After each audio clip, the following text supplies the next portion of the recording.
Hello guys, हमारे YouTube channel पर आपका स्वागत है। अगर आपको वीडियोस पसंद आ रही हैं तो प्लीज़ लाइक करें, कमेंट करें और शेयर करें। अगर आपने चैनल को अभी तक सब्सक्राइब नहीं किया है तो प्लीज़ चैनल को सब्सक्राइब करें। यह आवाज़ रोहित मारवा की थी। कॉन्फ्रेंस हॉल में काफ़ी शोर था। काफ़ी लोग अलग अलग ग्रुप्स में एक दूसरे के साथ बातें कर रहे थे, मगर रोहित की गहरी आवाज़ सुनते ही आसपास के 2-3 ग्रुप बात करते हुए रुक गए और रोहित की ओर देखने लगे। मेडिकल इंडस्ट्री के काफ़ी लोग रोहित को चेहरे से नहीं जानते थे, मगर सब रोहित को और उसके ख़ानदान को बहुत अच्छे तरीके से जानते थे। मारवा ग्रुप ऑफ इंडस्ट्रीज़ का हेड आए दिन किसी न किसी न्यूज़पेपर में या सोशल मीडिया में किसी बात को लेकर इंटरव्यू देता रहता था, और इसी वजह से रोहित न सिर्फ एक बिजनेसमैन बल्कि एक पब्लिक फिगर भी बन चुका था। मिस्टर विशाल शर्मा रोहित को यहाँ देखकर चौंक गए। उन्होंने अटकती हुई आवाज़ में रोहित से कहा, मिस्टर मारवा, आप यहाँ? So nice to meet you. Well, I am the Deputy President of Traditional Medicines Association. Rohit ने विशाल शर्मा के बढ़े हुए हाथ की ओर देखा और बिना हाथ मिलाए किशन मामा से बातें करने लगा। रोहित ने किशन मामा से कहा, किशन अंकल, मैं मल्होत्रा फार्मेसी के साथ एक डील करना चाहता हूँ। हमारी लाइफ केयर हॉस्पिटल की सभी ब्रांचेस के लिए मैं आपसे एक टाई अप करना चाहता हूँ। आपकी फार्मेसी में जितनी भी दवाइयाँ बनती हैं उन सब की 3000 टैबलेट्स हर महीने आप मुझे सप्लाई करेंगे। आसपास खड़े लोग इतना बड़ा ऑर्डर सुनकर हैरान हो गए थे। हर प्रोडक्ट की 3000 टैबलेट्स डूबती हुई मल्होत्रा फार्मेसी को बचाने के लिए यह ऑर्डर काफ़ी था। रोहित का यह कदम मल्होत्रा फार्मेसी को मार्केट में फिर से खड़ा कर सकता था, मगर रोहित ने यह डिसीजन सिर्फ इमोशनल होकर नहीं लिया था। उसने यह भी देखा था कि किसी भी तरह वह मल्होत्रा फार्मेसी और किशन मामा के स्वाभिमान को ठेस पहुंचाए बिना मनाली, दिल्ली और बाकी शहरों की लाइफ केयर हॉस्पिटल्स में खरीदी हुई 3000 टैबलेट्स की खपत आसानी से हो सकती थी। इस तरह रोहित का यह फैसला अपनी हॉस्पिटल और मल्होत्रा फार्मेसी दोनों के हित में था। किशन मामा और अंजलि मामी एक दूसरे को देखने लगे। उन्हें इस वक्त समझ नहीं आ रहा था कि वह रोहित को किस तरह थैंक कहे। उन्हें यह पता था कि रोहित ने इस ऑर्डर से न सिर्फ मल्होत्रा फार्मेसी डूबने से बचाया है, बल्कि मल्होत्रा फार्मेसी के लिए काम करने वाले कई मजदूर और स्टाफ के लिए भी यह ऑर्डर एक वरदान साबित हो सकता था। किशन मामा ने एक प्रोफेशनल की तरह रोहित से हाथ मिलाते हुए कहा, तुम्हारे साथ बिजनेस करके मेरी और मेरी फार्मेसी की शान बढ़ेगी। It will be an honour. एक बात की प्रॉमिस करता हूँ रोहित, मैं तुम्हें हर दवाई कम से कम कीमत में अच्छी से अच्छी क्वालिटी में प्रोवाइड करने की कोशिश करूँगा। रोहित ने किशन मामा के साथ हाथ मिलाते हुए उनसे कहा, मुझे आपसे यही उम्मीद है और मैं जानता हूँ कि मल्होत्रा फार्मेसी अपने कहे पर हमेशा खरी उतरती है। फिर रोहित ने चिराग से कहा, चिराग, मल्होत्रा फार्मेसी के साथ मेरी इस डील को लीगल कॉन्ट्रैक्ट बनाकर उस पर हम दोनों के सिग्नेचर ले लो। जितनी जल्दी हो सके उतनी जल्दी। अपने असिस्टेंट चिराग मेहता से यह बात कहते हुए रोहित की नज़र पास खड़ी अनीका पर पड़ी। रोहित कहीं ना कहीं यह सब कुछ अनीका के लिए भी कर रहा था। वह जानता था कि दादी माँ का ऑपरेशन करने के लिए अनीका ने ना ही कोई फीस मांगी थी और ना ही कोई फेवर। मल्होत्रा फार्मेसी को यह ऑर्डर देकर कहीं ना कहीं रोहित अनीका के किए एहसान का बदला चुकाना चाहता था। तभी रोहित ने देखा कि अनीका कोई गहरी सोच में डूबी थी। अपनी सोच से बाहर निकलते हुए अनीका ने रोहित से पूछा, एक्सक्यूज़ मी मिस्टर मारवा, 3000 टैबलेट हर प्रोडक्ट की, क्या इसमें नए लॉन्च होने वाले प्रोडक्ट भी शामिल हैं? अंजलि मामी, शीला मौसी और किशन मामा अनीका की यह बात सुनकर हैरान हो गए। उन्हें लगा नए प्रोडक्ट्स की बात कहाँ से आ गई। काफ़ी सालों से मल्होत्रा फार्मेसी ने ना तो कोई नया प्रोडक्ट प्लान किया था और ना ही इस वक्त उनकी रिसर्च में कोई नई दवाई का एक्सपेरिमेंट चल रहा था। फिर अनीका की इस बात का मतलब क्या हो सकता था? रोहित ने अनीका की बात का जवाब देते हुए कहा, यस ऑफ कोर्स, अगर आपका नया प्रोडक्ट अच्छा है और पेशेंट्स में उनकी उतनी ही डिमांड है जितनी आपकी पहले की प्रोडक्ट्स की थी, तो क्यों नहीं? अनीका ने फिर से रोहित को कंफर्म करने के लिए पूछा, mister Marwa, are you sure? क्योंकि हमारा नया प्रोडक्ट थोड़ा महंगा है। रोहित ने मन में सोचा, थोड़ा महंगा? आखिर आयुर्वेदिक दवाई कितनी महंगी हो सकती थी? रोहित ने अनिका से कहा, मिस अनिका, आप क्या कहना चाहती हैं? प्लीज़ साफ साफ बताइए, और यह आपके नए प्रोडक्ट का कॉस्ट कितना होगा? अनिका ने अपने मन में सोचकर कहा, नए टैबलेट की कीमत है 5,000 पर टैबलेट। यह अमाउंट सुनकर रोहित हैरान रह गया। एक टैबलेट की कीमत 5,000 का मतलब था 3,000 टैबलेट का दाम होता 1.5 करोड़ रुपए पर मंथ। अगर बाकी के ऑर्डर की कीमत आंकी जाए तो लगभग 25 से 30 लाख पर मंथ होती, और अकेले नए प्रोडक्ट की कीमत 1.5 करोड़ हर महीने की होने वाली थी। इतना तो शायद लाइफ केयर हॉस्पिटल में 6 महीने की टैबलेट सप्लाई का बिल नहीं आता होगा। रोहित अनिका की इस बात से पूरी तरह हैरान हो गया था। वह समझ नहीं पा रहा था कि अनिका आखिर यह किस तरह की डील करना चाहती थी। जहाँ तक रोहित अनिका को जानता था, उसे इस बात का पता था कि अनिका कोई लालची लड़की नहीं थी। फिर इस तरह की डील करने का क्या मतलब था? आखिर क्या था वह नया प्रोडक्ट? इन सब के बीच किशन मामा ने अनिका को धीमी आवाज़ में कहा, अनिका बेटा, यह क्या कह रही हो तुम? हमारे पास तो कोई नया प्रोडक्ट नहीं है, और रिसर्च में भी तो कोई दवाई की टेस्टिंग नहीं चल रही। फिर यह तुम क्या कह रही हो? अनिका ने किशन मामा की बातों का जवाब देते हुए कहा, टेस्टिंग चल रही है। इनफैक्ट अब हम मैन्युफैक्चरिंग स्टेज में पहुंच जाएंगे बहुत जल्द। श्वेता ने काम शुरू कर दिया है और बहुत जल्द टैबलेट बनाने में कामयाब भी हो जाएगी। शीला मौसी, अंजलि मामी और किशन मामा एक दूसरे को देखने लगे। अनिका के मुंह से यह सब सुनकर वह हैरान रह गए थे। अपनी कंपनी में क्या चल रहा था वह उनसे ज़्यादा अनिका को पता था। यह बात से शीला मौसी और किशन मामा दंग रह गए थे। अनिका ने चिराग मेहता से पूछा, तो मैं क्या मानूं? आपके सर नए प्रोडक्ट को भी एग्रीमेंट में इंक्लूड करने वाले हैं या नहीं? इस बात का जवाब रोहित ने खुद अनिका से ही पूछ लिया। मिस अनिका, आपको क्या लगता है, मुझे यह डील करनी चाहिए या नहीं? टैबलेट की प्राइस बताने से पहले अनिका ने अपनी रिसर्च कर रखी थी। उसे पता था कि अगर अमृत टैबलेट्स कल्याण शास्त्री की फार्मेसी मार्केट में लॉन्च कर भी देती तो उसका मैन्युफैक्चरिंग कॉस्ट काफ़ी ज़्यादा होता। वह जिस मेथड से दवाई बनाना चाहते थे वह थोड़ी पुरानी थी, और उस मेथड से एक गोली की कॉस्ट प्राइस कल्याण फार्मेसी को कम से कम 8 से 9 हज़ार पड़ने वाली थी, और मार्केट तक आते आते उसकी कीमत कम से कम 18 से 20 हज़ार होने वाली थी। पर जिस मेथड से अनिका और श्वेता वह टैबलेट बना रहे थे, उस मेथड से कोई यह टैबलेट 3500 से 4000 में पड़ने वाली थी। 3000 टैबलेट हर महीने रोहित की हॉस्पिटल को देने से हालांकि मल्होत्रा फार्मेसी को कोई खास बड़ा प्रॉफिट नहीं होता, मगर उसने सोचा कि आखिर वह रोहित की हॉस्पिटल थी, और रोहित ने जिस तरह के इमोशंस उसके ख़ानदान के लिए अभी अभी दिखाए थे, अनिका को लगा उसे रोहित के पास ज़्यादा प्रॉफिट नहीं लेना चाहिए। आखिर वह उसके बच्चों का बाप था। जैसे ही ये ख्याल अनिका के दिमाग में आया, अनिका ने अपने मन को शांत किया और रोहित को जवाब देते हुए कहा, जी हाँ mister Marwah, I think it's a good deal.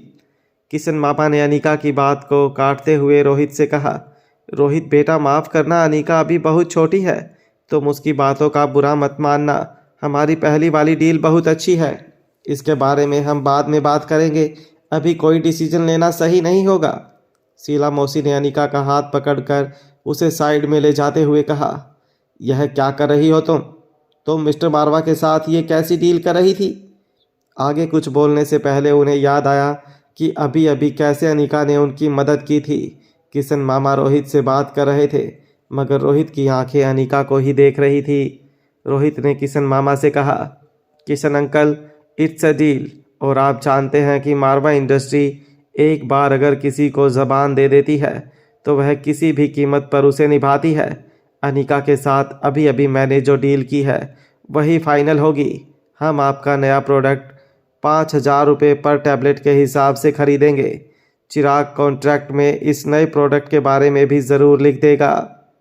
जैसे ही रोहित ने चिराग से यह कहा, कॉन्फ्रेंस हॉल में पीछे से एक आवाज़ आई, मिस्टर कल्याण शास्त्री, मैंने सुना है आपके पास एक और अमृत टैबलेट मौजूद है, मैं उसे खरीदना चाहूँगा, आप कीमत बताइए।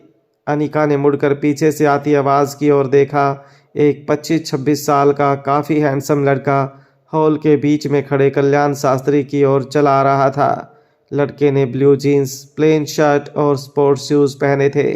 हालांकि लड़के का आउटफिट बिल्कुल भी मीटिंग के लिए फिट नहीं था, मगर लड़के की आवाज़ में कॉन्फिडेंस और उसके चलने की स्टाइल से साफ पता चलता था कि यह लड़का किसी बड़ी डील की बात करने आया था। लड़का बिल्कुल कल्याण शास्त्री के सामने आकर खड़ा रह गया। कल्याण शास्त्री एक 65 साल का आदमी था। कल्याण शास्त्री ने जिंदगी भर सिर्फ सफ़ेद कपड़े पहने थे और आज भी वो सफ़ेद कुर्ते पायजामे में मीटिंग अटेंड कर रहा था। हालांकि कल्याण शास्त्री की दाढ़ी और सर के बाल बिल्कुल काले थे।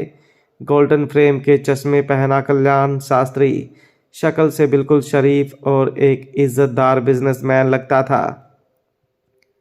अभी अभी पास आए लड़के ने कल्याण शास्त्री से कहा, कल्याण जी, मुझे पता है कि आपने एक्सपेरिमेंट के दौरान 2 अमृत टैबलेट बनाई थी, जिसमें से एक आप मारवा खानदान की दादी माँ श्रीमती सुभाषिनी मारवा के इलाज के लिए दे चुके हैं। मुझे मेरे चाचा के इलाज के लिए आपकी वह दूसरी टैबलेट चाहिए। इसके लिए मैं आपको 2.5 करोड़ रुपए देने के लिए तैयार हूँ। एक टैबलेट की कीमत 2.5 करोड़ सुनते ही आसपास खड़े लोग कल्याण शास्त्री को हैरानी से देखने लगे। अनिका ने भी हैरान होकर अंजलि मामी से पूछा, मामी, एक टैबलेट की कीमत 2.5 करोड़ तक देने को तैयार हो गया है? कौन है यह लड़का? अनिका का जवाब देने से पहले अंजलि मामी ने किशन मामा और शीला मौसी की ओर देखा। मामी ने आकाश की ओर देखते हुए अनिका से कहा, बेटा, यह आकाश गुलेरिया है, करण गुलेरिया का भतीजा, और इस वक्त गुलेरिया बिजनेस हाउस का हेड यही है। करण गुलेरिया का नाम सुनते ही अनिका को पता लग गया था कि अंजलि मामी उसी करण गुलेरिया के बारे में बात कर रही थी जिनका पास्ट अनिका की मां के साथ जुड़ा था। कल्याण शास्त्री ने अपनी बेहद मीठी आवाज़ में आकाश गुलेरिया से कहा, मिस्टर आकाश, मैं बेहद शर्मिंदा हूँ कि इस वक्त मैं आपकी मदद नहीं कर सकता। सवाल पैसों का है ही नहीं। हमने जो 2 टैबलेट तैयार की थी उसमें से एक टैबलेट ऑलरेडी यूज़ हो चुकी है और दूसरी हमने हमारे लैब में रखी है। और यह बात तो दुनिया जानती है कि कल्याण शास्त्री ने हमेशा लोगों की भलाई के लिए ही दवाइयों की मैन्युफैक्चरिंग की है। पैसा कमाना कभी इस कल्याण शास्त्री का या शास्त्री फार्मेसी का टारगेट रहा ही नहीं है।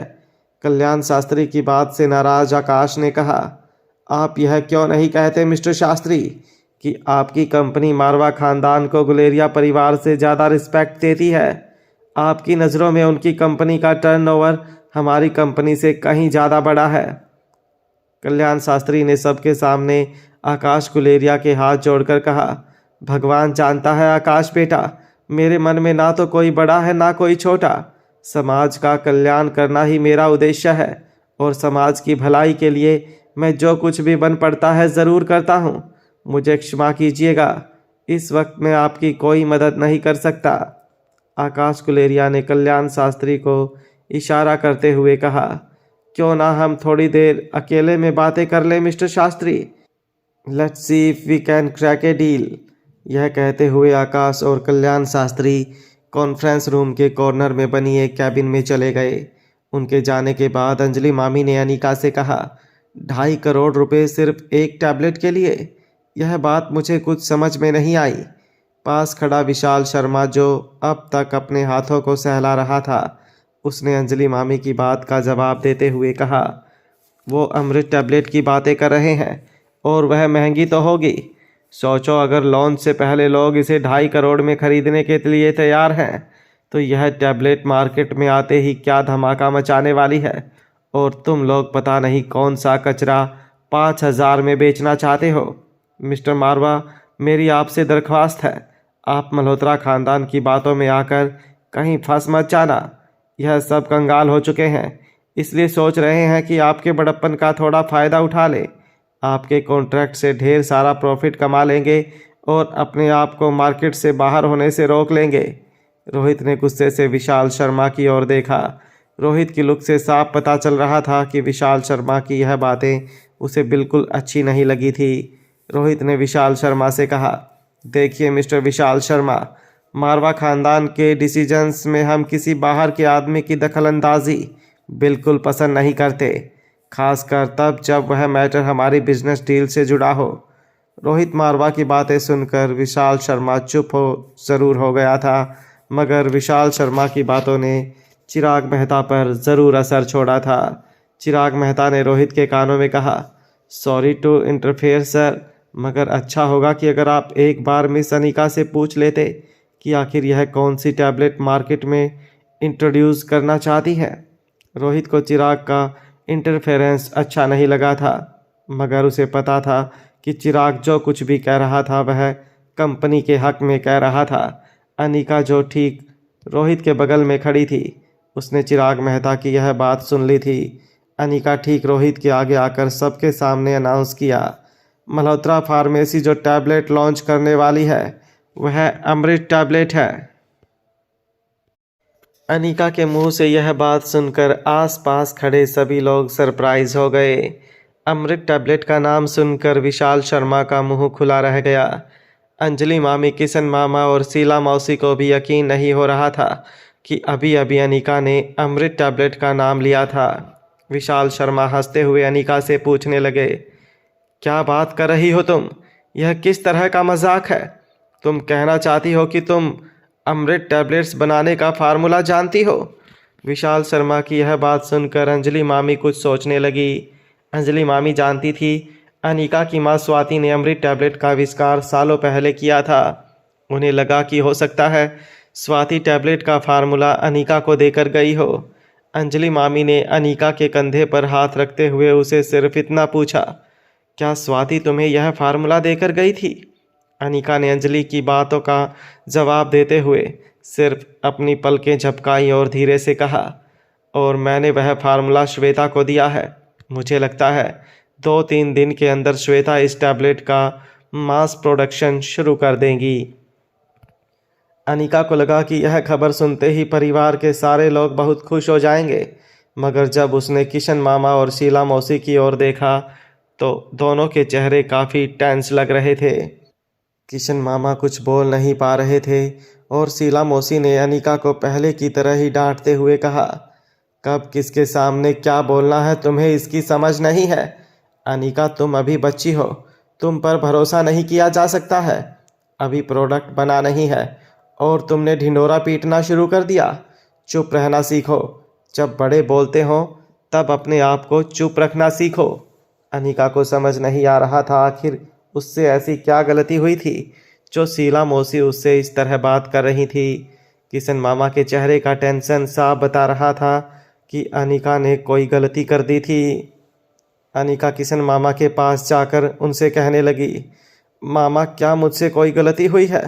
आप और मौसी इस तरह क्यों रिएक्ट कर रहे हो? किशन मामा ने यहाँ वहाँ देखते हुए अनिका को जवाब दिया, देखो बेटा, तुम्हारी माँ ने यह अमृत टैबलेट कई सारे एक्सपेरिमेंट के बाद बनाई थी और वह भी उस वक्त सिर्फ 5 टैबलेट बना पाई थी। इस दवाई को बनाने का मैन्युफैक्चरिंग प्रोसेस बहुत कॉम्प्लिकेटेड है और सक्सेस रेट भी बहुत कम है। इसका मास प्रोडक्शन करना मुश्किल ही नहीं बल्कि नामुमकिन है।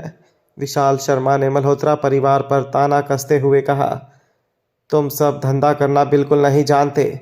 तुम अमृत टैबलेट सिर्फ इसलिए बनाना चाहते हो क्योंकि कल्याण शास्त्री की कंपनी अमृत टैबलेट लॉन्च करने वाली है।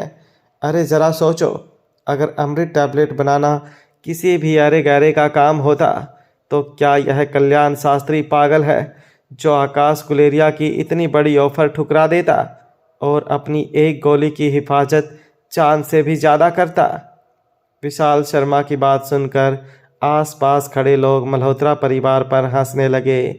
कैबिन से कल्याण शास्त्री और आकाश गुलेरिया बाहर निकले। बाहर निकलते ही आकाश गुलेरिया का चेहरा बिल्कुल उतरा हुआ था। उसकी बॉडी लैंग्वेज और वॉक में पहले की तरह कॉन्फिडेंस बिल्कुल नहीं था। कल्याण शास्त्री आकाश गुलेरिया की पीठ थपथपाते हुए बोला, माफ़ करना आकाश, तुम तो जानते हो मेरा तो जीवन लोगों की सेवा करने के लिए समर्पित है, इसलिए किसी भी तरह का लोभ या लालच मुझे अपने समाज सेवा के कार्य से भटका नहीं सकता। आकाश के चेहरे से साफ नजर आ रहा था कि उसे अपने चाचा की तबीयत की चिंता थी और शायद यह टैबलेट उसके चाचा को बचाने का एक आखिरी मौका था। आकाश गुलेरिया को इस तरह देखकर अनिका को बिल्कुल अच्छा नहीं लग रहा था। तभी अनिका ने किसी को कल्याण शास्त्री से बात करते हुए सुना। कल्याण शास्त्री के बगल में खड़े एक आदमी ने कल्याण शास्त्री से पूछा, क्या हुआ कल्याण जी, उस टैबलेट का सौदा हो पाएगा या नहीं? कल्याण शास्त्री ने उस आदमी की बात का जवाब देते हुए कहा, भगवान भला करे सबका, मगर वह टैबलेट इनके चाचा के कोई काम की नहीं। उनकी जो मेडिकल कंडीशन है, उस कंडीशन में एक अमृत टैबलेट उन्हें ज़्यादा मदद नहीं कर सकती। उन्हें अगर किसी चीज़ की ज़रूरत है तो वह है शरीर में ताकत ला सके ऐसे आहार की, और अच्छी तरह से कोई उनकी देखभाल कर सके ऐसे किसी डॉक्टर की। भगवान उनका भला करे। कल्याण शास्त्री की बातों से साफ था कि करण गुलेरिया की इस वक्त जो हालत थी उसमें एक अमृत टैबलेट से उनकी हेल्थ में कोई सुधार नहीं होने वाला था। उनके शरीर के अंगों ने काम करना बंद कर दिया था। लगभग रोज़ की एक अमृत टैबलेट खाने पर शायद उनकी हेल्थ में कुछ महीनों में सुधार आ सकता था, मगर इस वक्त पूरी दुनिया में सिर्फ एक ही अमृत टैबलेट मौजूद थी। इसलिए करण गुलेरिया के लिए यह एक टैबलेट किसी काम की नहीं थी। कल्याण शास्त्री ने आगे लोगों से कहा, मैंने मिस्टर करण गुलेरिया को किस्मत के हवाले नहीं किया। मैंने अपनी टैलेंटेड स्टूडेंट डॉक्टर शालिनी से कहा है कि वह हर रोज़ जाकर मिस्टर करण गुलेरिया की ट्रीटमेंट करें और उनकी देखभाल करें। अगर भगवान ने चाहा तो वह बहुत जल्दी ठीक हो जाएंगे। कल्याण शास्त्री ने इस तरह गुलेरिया परिवार के साथ भी अपना रिश्ता बनाए रखा था। कल्याण शास्त्री की इस चाल को आसपास खड़े लोगों ने भी काफ़ी अप्रिशिएट किया। डॉक्टर शालिनी की बात करते हुए कल्याण शास्त्री ने सबसे कहा, शालिनी मेरी आखिरी स्टूडेंट है जिसने मुझसे आयुर्वेदिक मेडिसिन की ट्रेनिंग ली है, and I must say she is a bright student. हाँ, मैं जानता हूँ कि आप सब लोग ऐसे एलोपैथिक डॉक्टर की हैसियत से ज़्यादा जानते हैं, और मैं मॉडर्न मेडिसिन की अहमियत आज के ज़माने में जानता हूँ, मगर देख लेना एक दिन यह मॉडर्न मेडिसिन की डॉक्टर हमारे आयुर्वेदिक और ट्रेडिशनल मेडिसिन और शास्त्रीय फार्मास्यूटिकल्स को इंटरनेशनल मार्केट में बड़ी इज्जत से रिप्रेजेंट करेगी। तभी पास खड़े एक प्रेस रिपोर्टर ने कल्याण शास्त्री से पूछा, सर अगर आप ये टैबलेट लॉन्च करते हैं तो इसकी मार्केट प्राइस क्या होगी? किसी और ने भी सवाल का समर्थन देते हुए कल्याण शास्त्री से पूछा, अरे हाँ मिस्टर शास्त्री, प्लीज़ हमें भी बताइए कि आप इस टैबलेट की क्या प्राइसिंग रखने वाले हैं, हमें भी ऑर्डर प्लेस करना है। अचानक इस बात ने अपने आसपास खड़े लोगों को अट्रैक्ट किया और देखते ही देखते कल्याण शास्त्री और डॉक्टर शालिनी लोगों से घिर गए। डॉक्टर शालिनी और कल्याण शास्त्री एक दूसरे के सामने देखकर मुस्कुराने लगे और फिर कल्याण शास्त्री ने लोगों के सामने हाथ जोड़कर कहा, भगवान सबका भला करे, मगर यह टैबलेट अभी सेल के लिए नहीं है। फ़िलहाल हमारी कंपनी के पास एक ही टैबलेट मौजूद है और उसे हमने हमारी फार्मेसी की तिजोरी में रखा है। उसके ऊपर अभी और रिसर्च होना है। डॉक्टर शालिनी कल्याण शास्त्री के आसपास खड़े लोगों के बीच आकर कहने लगी, मिस्टर कल्याण शास्त्री ने यह टैबलेट कई सालों से प्रिजर्व करके रखी थी।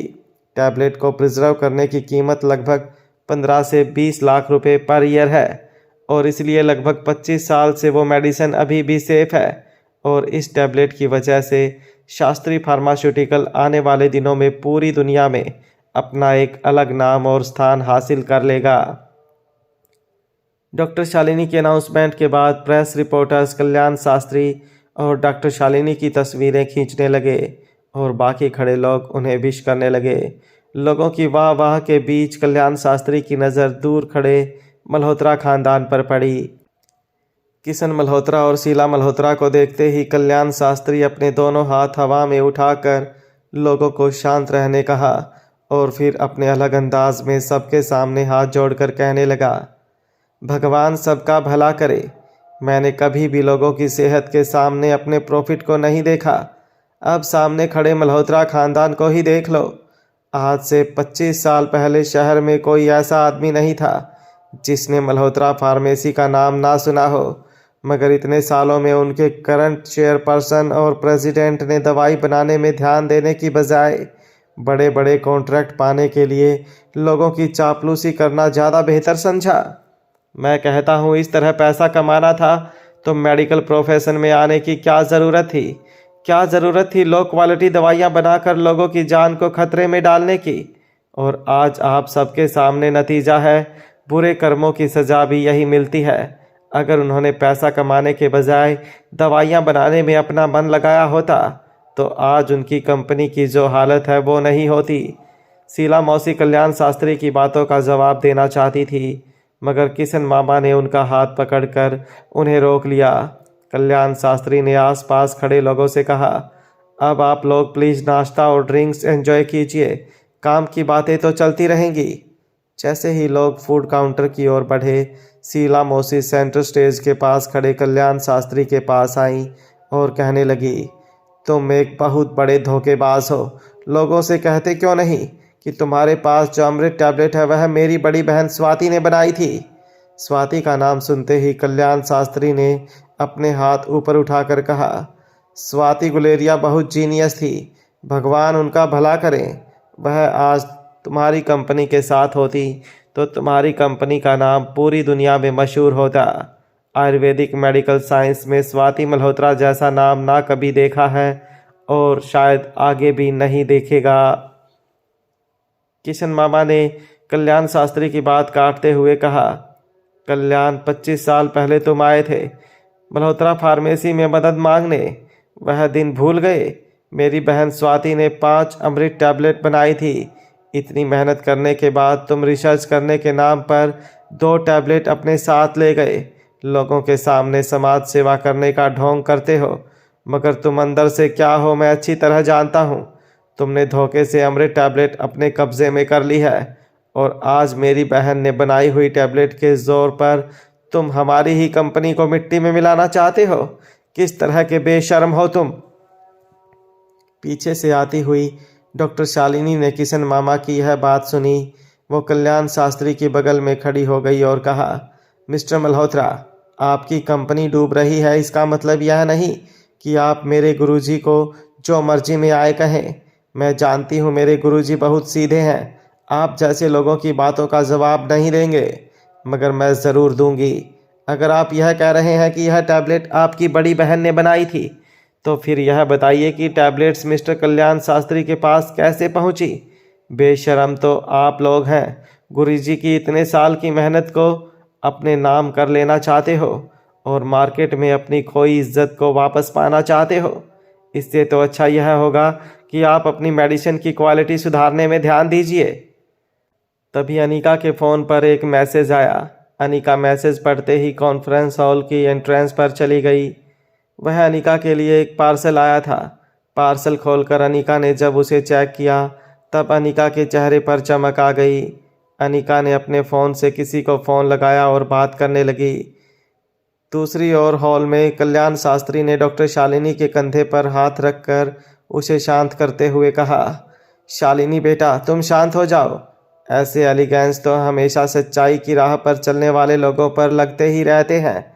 लोग हमारी कामयाबी से जलेंगे क्योंकि वह उनका काम है, मगर हमें हमारे धर्म और कर्म के मार्ग पर चलना है। सच्चाई तो यह है कि उस वक्त जब मैंने यह अमृत टैबलेट बनाई थी वह एक्सीडेंटली मुझसे एक एक्सपेरिमेंट में बन गई थी और वह एक्सपेरिमेंट दोबारा मैं खुद रिपीट नहीं कर पाया, इसलिए आज तक टैबलेट को संभाल कर रखा है। और अगर यह क्लेम करते हैं कि उनकी बहन ने अमृत टैबलेट बनाई है तो फिर समाज सेवा में और लोगों के कल्याण के लिए उन टैबलेट को मार्केट में क्यों नहीं उतारते? इनकी कंपनी भी डूबने से बच जाएगी और लोगों का भी भला हो जाएगा। गुस्से से तिलमिलाई शीला मौसी ने कल्याण शास्त्री से कहा, स्वाति अब इस दुनिया में नहीं है और इसलिए तुझ जैसे एहसान फरामोश को मौका मिला है लोगों के सामने हीरो बन जाने का। शीला मौसी की बात का मुंह तोड़ जवाब देते हुए डॉक्टर शालिनी ने कहा, अब आपने अपने मुंह से ही कबूल कर लिया कि आप लोग अपनी कंपनी को संभालने में असमर्थ हैं। आपकी बहन स्वाति जब तक थी तब तक कंपनी थी। आप लोगों के हाथ में कंपनी की कमान आते ही कंपनी ने अपनी आखिरी सांसें लेना शुरू कर दिया था। आप यह क्यों नहीं कहते कि अमृत टैबलेट जैसी कोई आविष्कार करना आपकी कंपनी के बस की बात नहीं? मल्होत्रा फार्मेसी ऐसी कोई मेडिसिन नहीं बना सकता जिसका मुकाबला अमृत टैबलेट से किया जा सके। कॉन्फ्रेंस हॉल में खड़े कुछ लोग मल्होत्रा परिवार पर हंसने लगे। धीरे धीरे मार्केट में सबको इस बात का पता चलने लगा कि अब मल्होत्रा फार्मेसी ज़्यादा दिन टिकने वाली नहीं थी। अब लोग उनका मजाक भी उड़ाने लगे थे, क्योंकि अब ना तो उन्हें मल्होत्रा परिवार से कोई फ़ायदा होने वाला था और ना ही रिलेशन मेंटेन करके उन्हें मल्होत्रा फार्मेसी से कोई फ़ायदा होने वाला था। लोगों के शोर के बीच अनीका कॉन्फ्रेंस हॉल के सेंटर में स्टेज पर जा पहुंची। अनीका ने लिफाफे में से एक टैबलेट निकाल कर अपना हाथ ऊपर उठाया। अनीका ने अनाउंसमेंट माइक से लोगों को कहा, यह है मल्होत्रा फार्मेसी का नया आविष्कार, हमारी लेटेस्ट दवाई जो हम मार्केट में लॉन्च करेंगे वो भी बहुत जल्द, और यह मेरे हाथ में है उसका सैंपल। फार्मेसी इंडस्ट्री के लोगों ने अनीका की बात को सीरियसली नहीं लिया, मगर कुछ प्रेस रिपोर्टर आगे चलकर अनीका की फ़ोटो लेने लगे। एक प्रेस रिपोर्टर ने अपना माइक आगे करके अनीका से पूछा, क्या आप हमें बता सकती हैं यह टैबलेट क्या फ़ायदा पहुंचा सकती है और इसका नाम क्या है? अनीका ने अनाउंसमेंट माइक से उस प्रेस रिपोर्टर का जवाब देते हुए कहा, यह दवाई आने वाले दिनों में लोगों के लिए एक वरदान साबित हो सकती है और इसका नाम है अमृत टैबलेट। अमृत टैबलेट का नाम सुनते ही कॉन्फ्रेंस हॉल में नाश्ते की टेबल के पास खड़े सारे प्रेस के लोग अपनी अपनी प्लेट वहीं छोड़कर दौड़कर स्टेज के पास आ गए। सभी प्रेस रिपोर्टर्स ने अपने अपने डिक्टाफोन और माइक बाहर निकाल लिए। कॉन्फ्रेंस हॉल में मौजूद लगभग सभी लोग सरप्राइज होकर स्टेज पर खड़ी अनीका को देख रहे थे। कल्याण अपनी आंखों पर विश्वास नहीं कर पा रहा था। स्टेज पर खड़ी लड़की बिल्कुल स्वाति मल्होत्रा जैसी लग रही थी। कल्याण शास्त्री को एक पल के लिए ऐसा लगा जैसे स्वाति खुद अपनी टैबलेट का हिसाब कल्याण के पास मांगने आई थी। कल्याण को अपनी आंखों पर भरोसा नहीं हो रहा था और कुछ लोगों को अपने कानों पर विश्वास नहीं हो रहा था कि अभी अभी उन्होंने स्पीकर पर जिस टैबलेट का नाम सुना वह अमृत टैबलेट ही थी। कनिका ने अपनी उंगलियों में टैबलेट को घुमाते हुए अपने आप को रिपीट करते हुए माइक पर कहा, मल्होत्रा फार्मेसी बहुत जल्द अमृत टैबलेट को पब्लिक सेल के लिए मार्केट में अवेलेबल करने वाली है और यह है उसका सबूत। अनीका ने जैसे ही टैबलेट दिखाते हुए अपना हाथ ऊपर किया, प्रेस रिपोर्टर्स एक के बाद एक अनीका के हाथ की टैबलेट के फोटोग्राफ्स खींचने लगे। अमृत टैबलेट का स्पेसिमेन चेक करने कॉन्फ्रेंस हेड करने वाले मेडिकल प्रोफेशनल और रिसर्च एंड एनालिसिस विंग के हेड डॉक्टर शानबाग दौड़कर स्टेज पर पहुंचे। लोगों की भीड़ के बीच से जगह बनाते हुए वो अनीका के पास पहुंचे। उन्होंने अनीका के हाथ से अमृत टैबलेट का स्पेसिमेन लिया और फिर स्टेज के बगल में एक टेबल पर रखी उनकी बैग में से कुछ इक्विपमेंट्स निकाले। फिर वो अमृत टैबलेट की स्पेसिमेन को लगभग 10 से 15 मिनट टेस्ट करने के बाद डॉक्टर शानबाग स्टेज पर बने डायस पर आए और उन्होंने माइक पर अनाउंस किया, this young lady here has a real specimen of Amrit tablet. After examination the tablet thoroughly, मैं यह भी कह सकता हूँ इस टैबलेट में पाए गए इंग्रेडिएंट्स बिल्कुल ताज़ा हैं और इस टैबलेट को अभी अभी बनाया गया है। ये सुनते ही हॉल में मौजूद हर शख्स दौड़कर स्टेज की तरफ आ गया था। डॉक्टर के मुंह से यह सुनने के बाद हॉल में मौजूद सारे बायर्स एक दूसरे को देखने लगे। कल्याण शास्त्री ने सबको चेतावनी दी थी, जो कोई भी मल्होत्रा फार्मेसी के साथ बिजनेस डील करेगा उनके साथ शास्त्री फार्मेसी अपनी डील ब्रेक कर देगा। कुछ बायर्स अभी अपने मन में कल्याण शास्त्री की दी हुई धमकी के बारे में सोच ही रहे थे कि तभी कुछ लोगों ने स्टेज के नीचे से अनीका को ऑफर देते हुए कहा, देखिए मुझे इस टैबलेट की ज़रूरत है, अगर आप मुझे यह टैबलेट बेचना चाहें तो मैं 10 टैबलेट्स के लिए 40 लाख रुपए देने को तैयार हूँ। जैसे ही कमरे के कोने से ये आवाज़ आई, दूसरे कोने से किसी ने कहा, मैं 45 लाख रुपए देने को तैयार हूँ अगर मल्होत्रा फार्मेसी यह टैबलेट मुझे दे दे। देखते ही देखते कमरे में मौजूद हर शख्स इस टैबलेट की बोली लगाने लगा। कुछ ही सेकंड में टैबलेट की ऑक्शन प्राइस 2 करोड़ तक जा पहुंची। एक मेडिकल कॉन्फ्रेंस अचानक ही ऑक्शन मीटिंग में बदल गई थी। कल्याण शास्त्री के आसपास खड़े उसके समर्थक कल्याण को हैरानी से देखने लगे। उन्हें पता था कि सिर्फ कुछ ही सेकंड में इस कॉन्फ्रेंस हॉल में पूरी की पूरी बाजी पलट गई है। जो मार्केट पूरी तरह से कल्याण शास्त्री के कब्जे में लग रहा था। अब अचानक उस मार्केट पर मल्होत्रा फार्मेसी का कब्जा होने वाला था। कल्याण शास्त्री अपने दावों को झूठ साबित होते हुए साफ देख रहा था। उसे घूर रहे लोगों को कल्याण शास्त्री हकलाते हुए कहने लगा, हो सकता है इस लड़की ने मेरी फॉर्मूला चुराई हो, कुछ भी हो सकता है। मैं इस लड़की की माँ को भी जानता था, शायद उसी ने कुछ। कल्याण शास्त्री अपनी बेइज्जती को छुपाने के लिए जो कुछ भी कह रहा था, उससे लोगों को कल्याण शास्त्री की बातों पर और ज़्यादा शक होने लगा था। किशन मामा, जो अब तक बहुत हैरानी में खड़े थे, वह दौड़कर स्टेज पर गए और मिस्टर शानबाग के हाथों से टैबलेट लेकर अनीका से कहा, अनीका यह टैबलेट। इससे पहले कि किशन मामा अपनी बात पूरी करते, अनीका ने माइक पर अनाउंस कर दिया, जी हाँ, इस टैबलेट को हम जल्द ही सेल करेंगे, बस कुछ ही दिनों की बात है। अनीका ने अपने हाथ में पकड़े हुए एनवलप से 20 और टैबलेट्स निकाली और फोटोग्राफर को दिखाते हुए कहा, मल्होत्रा फार्मेसी ठीक 1 महीने में अमृत टैबलेट का मास लॉन्च करेगी। और सबसे बड़ी बात, आप सबको यह टैबलेट इतने ऊंचे दामों में खरीदने की कोई ज़रूरत नहीं। इस टैबलेट की मार्केट में कीमत होगी 18 लाख रुपए। टैबलेट की डिमांड का देखकर अनीका को लगा टैबलेट की कीमत बढ़ा देनी चाहिए। हालांकि ये कीमत लोगों की एक्सपेक्टेशन से काफ़ी कम थी, मगर स्टेज पर खड़ी अनीका को तब भी ऐसा लग रहा था कि कहीं उसने टैबलेट की कीमत कुछ ज़्यादा तो नहीं लगा दी। टैबलेट की प्राइस डिक्लेयर करने के बाद अनीका ने देखा कि कॉन्फ्रेंस हॉल में खड़े सब लोग बिल्कुल चुप हो गए थे। दरअसल किसी को विश्वास नहीं हो रहा था कि इतनी असरदार गोली की कीमत आखिर मल्होत्रा फार्मेसी ने इतनी कम क्यों रखी थी। वह चाहते तो इसे 10 गुना कीमत भी वसूल करके अपनी कंपनी को एक बहुत बड़ा प्रॉफिट दिला सकते थे। कमरे में साइलेंस देखकर अनीका को लगने लगा था शायद उसने टैबलेट की कीमत कुछ ज़्यादा कोट कर दी थी। इससे पहले कि वह अपना 18 लाख का कोट वापस लेकर 15 लाख का नया कोट उनके सामने रखती, क्लाइंट्स ने अपना ऑर्डर प्लेस करना शुरू कर दिया। किसी ने 2000 टैबलेट का ऑर्डर दिया तो किसी ने 4000 का। शहर के सारे ड्रग स्टोर और हॉस्पिटल की मेडिकल रिप्रेजेंटेटिव अपनी अपनी इंस्टीट्यूशन को फ़ोन करके ऑर्डर कंफर्मेशन लेने लगे। वह लोग जो अभी अभी किशन मल्होत्रा और मल्होत्रा फार्मेसी का मजाक उड़ा रहे थे, वो लोग किशन मल्होत्रा और शीला मौसी के पास आकर अपना अपना ऑर्डर प्लेस करने के लिए रिक्वेस्ट करने लगे। किसी ने पुराने रिश्तों का वास्ता दिया तो किसी ने किशन मामा से अपनी पुरानी दोस्ती के किस्से जोड़ दिए।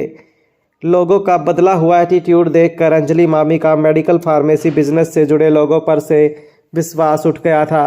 सिर्फ 5 मिनट में लोग इतना कैसे बदल सकते थे, यह सोचकर अंजलि मामी हैरानी से आसपास खड़े लोगों को देखने लगी। तभी क्राउड के बीच में से विशाल शर्मा शीला मौसी के पास आया और कहा, चाहे कुछ भी हो जाए, मेरा मल्होत्रा फार्मेसी के साथ बहुत पुराना रिश्ता है और उस रिश्ते को ध्यान में रखते हुए तुम्हें मुझे कम से कम 1000 टैबलेट तो सप्लाई करनी होगी। शीला मौसी ने स्माइल देते हुए विशाल शर्मा से कहा, बिल्कुल विशाल, तुमने जो कुछ भी हमारे लिए किया है वह मैं इतनी जल्दी कैसे भूल सकती हूँ। मैं तुम्हें ज़रूर सप्लाई दूंगी, मगर तुम्हें ये टैबलेट मार्केट से 4 गुना दाम पर खरीदनी होगी। और अब मैं भी तुम्हें एक सलाह देती हूँ, 4 गुना ज़्यादा कीमत पर अगर तुम ऑर्डर रिप्लेस करते हो तो यह डील बुरी नहीं है। मार्केट में तुम सर उठाकर चलने के काबिल रहोगे जब तुम यह कहोगे कि तुम्हारे पास भी मल्होत्रा फार्मेसी की अमृत टैबलेट का स्टॉक है। सोचो, पूरे मार्केट में तुम्हारी क्रेडिट कितनी बढ़ जाएगी। विशाल शर्मा यह समझ गया था कि शीला उसे उसी की दी हुई बातों की कड़वी दवाई पिला रही थी। लोगों की आवाज़ और शोर बढ़ने लगा। लोग मल्होत्रा फार्मेसी के साथ टाई अप करने के लिए उनकी पुरानी सारी दवाइयाँ भी दुगने दाम पर खरीदने को तैयार हो गए। मार्केट में सबको एक बात पता थी कि मल्होत्रा इंडस्ट्री चाहे जितना भी आउटपुट बढ़ा ले, मार्केट डिमांड को मीट कर उसके उतनी सप्लाई तो नहीं दे पाएगी। इसलिए सबको मल्होत्रा फार्मेसी के साथ सप्लाई गारंटी किसी भी कीमत पर चाहिए थी। उन्हें एश्योरिटी चाहिए थी कि मल्होत्रा फार्मेसी उन्हें अमृत टैबलेट की सप्लाई ज़रूर देंगे।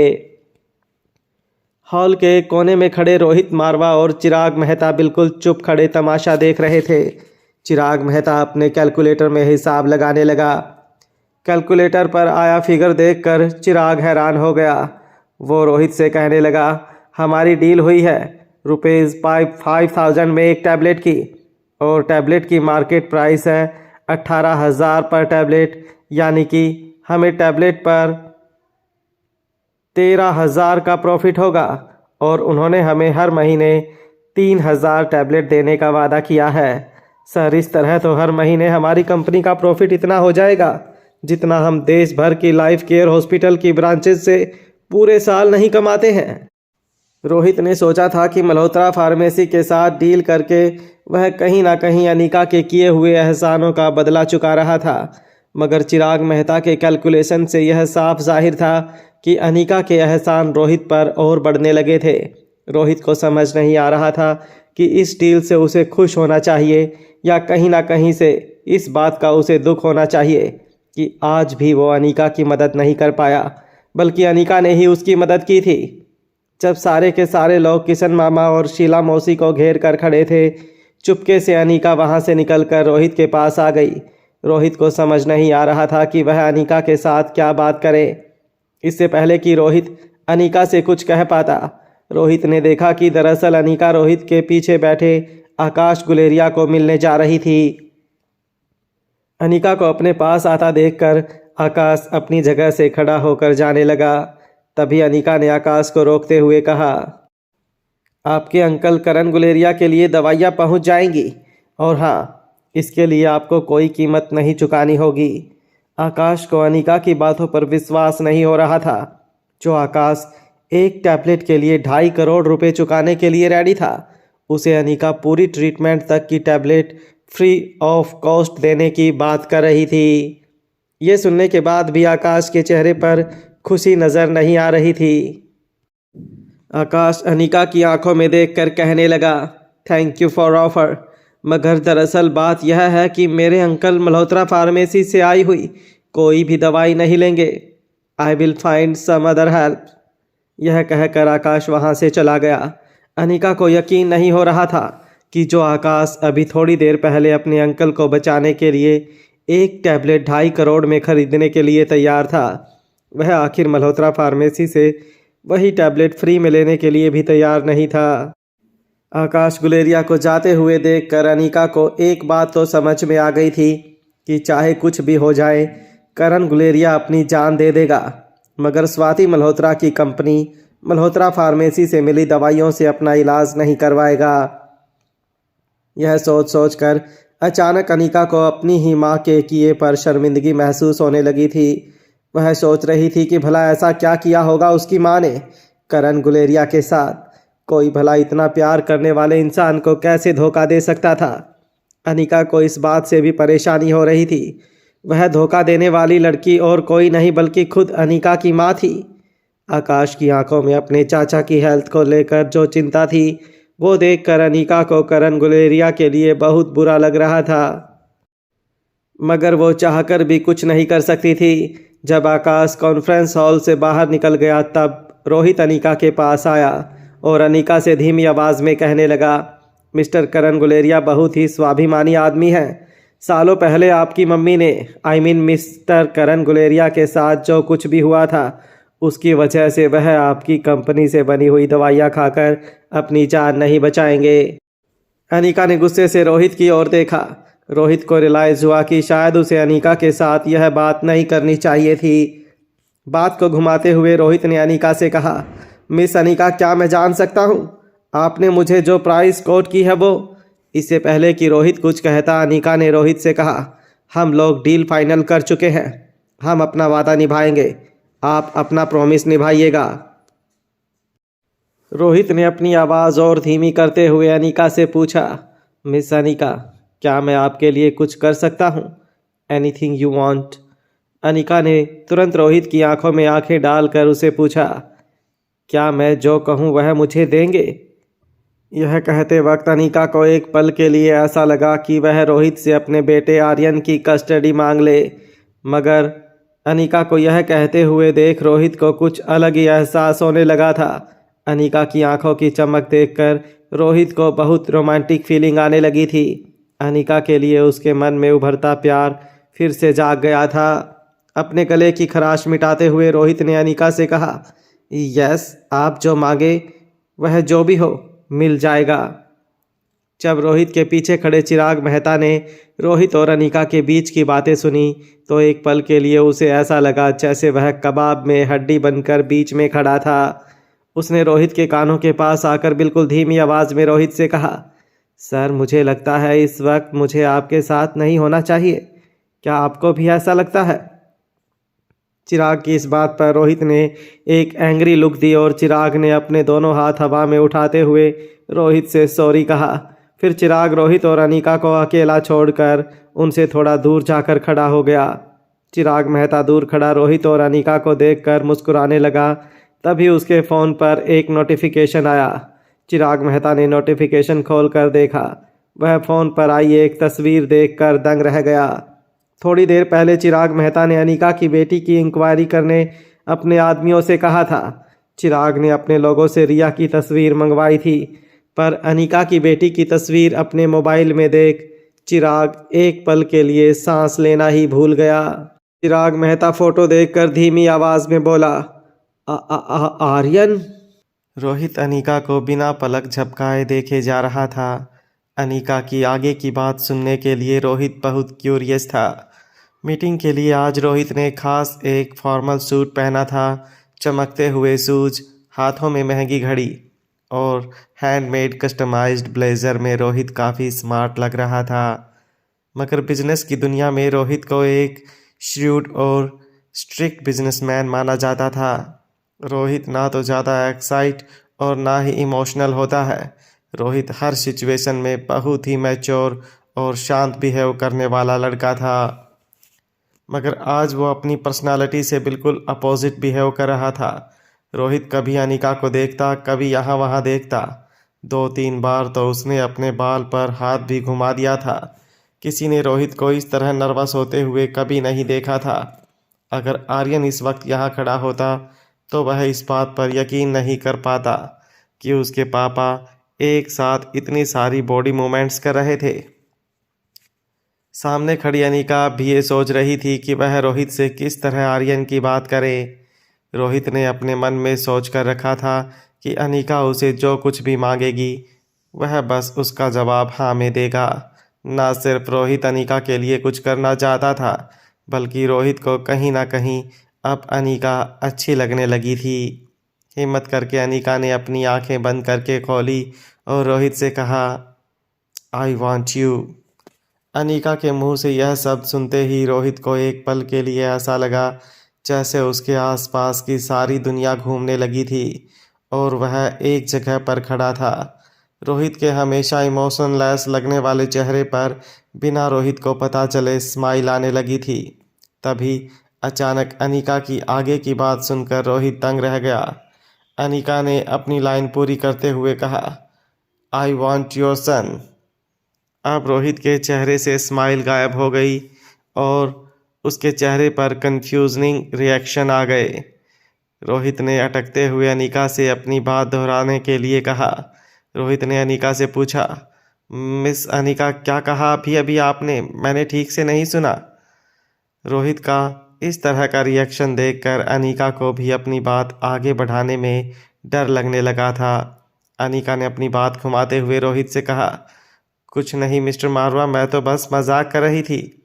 अनिका बस इतना चाहती थी कि किसी तरह उसे आर्यन मिल जाए, मगर वो मारवा इंडस्ट्रीज़ को सस्ते दाम पर अमृत टैबलेट्स देकर रोहित से अपना बेटा खरीद नहीं सकती थी। यह बात वो अच्छी तरह जानती थी। रोहित को अनिका का ये मजाक बिल्कुल समझ नहीं आया था, मगर उसने सोचा, अक्सर खूबसूरत लड़कियों की सेंस ऑफ ह्यूमर थोड़ी कम ही होती है, इसलिए शायद अनिका को ऐसी बात मजाक लग रही थी। अभी दोनों एक दूसरे के सामने देख ही रहे थे कि अनिका का फ़ोन वाइब्रेट करने लगा। उसने रोहित को फ़ोन दिखाते हुए इशारे से कहा कि मैं अभी आती हूँ। रोहित से कुछ कदम दूर जाने के बाद अनिका ने राजलक्ष्मी का फ़ोन उठाया। राजलक्ष्मी ने तेज़ सांसें लेते हुए कहा, मैडम, मुझे अभी पता चला है कि दिल्ली में कोई आपकी बेटी के बारे में इंक्वायरी कर रहा है। अनिका को राजलक्ष्मी की बातों पर एक सेकंड के लिए विश्वास नहीं आया। भला कोई 6 साल की बच्ची के बारे में इंफॉर्मेशन क्यों निकलवाना चाहेगा। तभी अनिका का ध्यान पीछे खड़े रोहित मारवा के असिस्टेंट चिराग पर गया। चिराग रोहित के साथ धीमी आवाज़ में कुछ बात कर रहा था और फिर अपनी जेब से फ़ोन निकालकर वह रोहित को कुछ दिखाने ही वाला था। तभी अनिका ने राजलक्ष्मी का फ़ोन काट कर हड़बड़ाहट में रोहित को ज़ोर से आवाज़ लगाई। मिस्टर रोहित, मुझे आपसे कुछ बात करनी है। अनिका की आवाज़ कान पर पड़ते ही चिराग को एक झटका महसूस हुआ और उसके हाथ से उसका फ़ोन गिर गया। अनिका को तेज सांसें लेते हुए देखकर रोहित ने उससे पूछा, miss Anika, is everything all right? क्या हुआ आपको? अनिका को कुछ समझ नहीं आ रहा था कि वह रोहित को क्या जवाब देती, कि ऐसी क्या इमरजेंसी थी कि उसने इस तरह चिल्लाकर रोहित को बुलाया था। अनिका रोहित के पास गई और अपने चेहरे पर एक फेक स्माइल लाते हुए रोहित से कहने लगी, थैंक यू मिस्टर रोहित, आपने मुश्किल घड़ी में मल्होत्रा फार्मेसी का साथ देने का फैसला किया, इसके लिए I am thankful to you. Anika के मुंह से यह बात सुनकर रोहित के चेहरे पर स्माइल आ गई और उसने भी अनिका को बड़े ही पोलाइटली कहा, वेल इट्स जस्ट कि मुझे आप बहुत अच्छी लगती हैं। यह कहने के बाद रोहित को खुद की ज़बान पर भरोसा नहीं हो रहा था कि किस तरह उसके मुंह से यह बात निकल गई थी। अनिका रोहित की यह बात सुनकर यहाँ वहाँ देखने लगी। अनिका को इस बात का डर था कि कहीं रोहित की यह बात आसपास खड़े किसी आदमी ने कहीं सुनी तो नहीं थी। चिराग नीचे पड़ा अपना फ़ोन चेक करने में बिजी था। अनिका और रोहित दोनों ने राहत की सांस ली जब उन्हें यह पता चला कि किसी ने उनकी बीच हुई इस बात को सुना नहीं था। रोहित ने फिर अपनी जेब में हाथ डालते हुए अपनी बात बदल कर कहा, अनिका जी, आई मीन मुझे आपकी प्लानिंग, आपकी समझदारी और मेडिकल साइंस में आपका जो इतना नॉलेज है वह बहुत पसंद है, इसलिए मैंने सोचा कि आप पर इन्वेस्ट करना मेरे लिए फ़ायदे का ही सौदा होगा। चिराग ने जब अपना फ़ोन दोबारा स्विच ऑन करके की कोशिश की तब उसे इस बात का एहसास हुआ कि गिरने की वजह से उसके फ़ोन में कुछ प्रॉब्लम हो गई थी, जिसकी वजह से अब चिराग मेहता का फ़ोन स्विच ऑन नहीं हो रहा था। चिराग अपने फ़ोन को लेकर टेंशन में था। तभी वहाँ कल्याण शास्त्री और डॉक्टर शालिनी अनिका से मिलने आए। कल्याण शास्त्री ने अनिका से हाथ मिलाने के लिए अपना हाथ आगे बढ़ाते हुए अनिका से कहा, तुम्हारी माँ स्वाति मेरी बहुत अच्छी दोस्त थी। उसकी मौत की खबर सुनकर मुझे बहुत दुख हुआ। इनफैक्ट ट्रेडिशनल मेडिसिन, आयुर्वेदिक और ट्रेडिशनल मेडिसिन ने अपना एक कीमती हीरा खो दिया है। पता नहीं क्यों सालों पहले इतनी होनहार लड़की को क्या सूझी कि अचानक इस तरह हम सब की दुनिया से गायब हो गई। अगर वैसा ना करती तो आई एम श्योर अब तक उसने मेडिकल साइंस की दुनिया में अपना एक अलग मुकाम हासिल कर लिया होता। चलो बीती बातों को भूल जाओ। तुम्हारी माँ ने जो किया सो किया, मगर मुझे तुम्हारे लिए बहुत खुशी होती है। मैंने सुना है तुम एक बेहतरीन सर्जन हो।